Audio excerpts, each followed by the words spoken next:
As a Christian, it's essential to critically evaluate the values and policies of any political party or ideology. When it comes to liberal Democrats, there are several reasons why I, as a Christian, cannot trust them to uphold the principles and values that are fundamental to my faith. First and foremost, liberal Democrats often support policies that are in direct conflict with biblical teachings. For instance, they tend to be strong advocates for abortion rights, which goes against the Christian belief in the sanctity of human life. The Bible teaches that life is precious and should be protected, from conception to natural death. However, liberal Democrats often prioritize a woman's right to choose over the unborn child's right to life. This contradiction between the stance and biblical teachings raises concerns about their commitment to Christian values. Another reason I, as a Christian, cannot trust liberal Democrats is their stance on traditional marriage and family.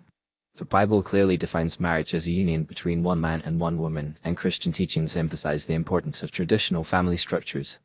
However, liberal Democrats often support policies that promote alternative lifestyles and redefine marriage, which undermines the biblical definition of marriage and family. This can lead to a breakdown in social cohesion and the erosion of traditional values that are essential to a healthy and stable society. Furthermore, liberal Democrats often promote a secular worldview that is at odds with Christian teachings. They tend to prioritize individual freedom and autonomy over personal responsibility and moral accountability. This can lead to a culture that is permissive and relativistic, where right and wrong are subjective and truth is relative. As a Christian, I believe in absolute truth and moral absolutes which are rooted in the teachings of the Bible. The liberal Democrat ideology, on the other hand, often prioritizes individual freedom over moral principles, which can lead to a society that is morally adrift.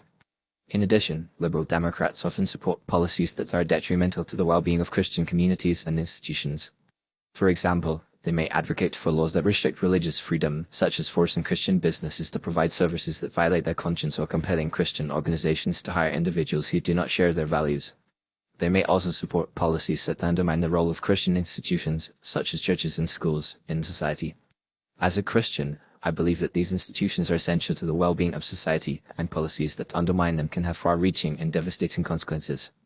Moreover, liberal Democrats often have a misguided understanding of social justice, which is a core principle of Christian teachings. While Christians are called to care for the poor and vulnerable, liberal Democrats often promote policies that are counterproductive to this goal.